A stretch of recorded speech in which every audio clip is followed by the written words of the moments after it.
Assalomu alaykum. Biz hozirda Qashqadaryo viloyati Qamashi tumani Uzun mahallasida joylashgan 4964-raqamli konturdamiz. Ushbu konturda 2025-yilda Xalq banki bilan hamkorlikda bir kontur bir mahsulot tamoyili asosida pomidor mahsulotlari yetishtirish ishlari davom ettirilmoqda.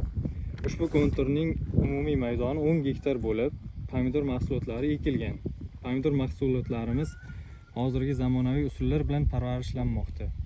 Mahsulotlarimizni yetishtirish davri 202 kun davom etadi. Hozirda pomidor ko'chatlarimiz unib chiqqan. Mahsulotlarimizni tabiiy va mineral o'g'itlar bilan oziqlantirilgan holda sug'orish ishlari olib borilmoqda. Ushbu loyihaga jami 20 nafar dehqon xo'jaligi jalb qilingan bo'lib, har bir dehqon xo'jaligiga o'rtacha 50 sotix yer maydoni to'g'ri keladi. Loyihani samarali amalga oshirish uchun Shahriddin Ochilovich ishlab chiqarish kooperativi biriktirilgan. Ushbu loyiha bo'yicha har bir gektardan 35 tonna, jami 350 tonna hosil olish rejalashtirilgan.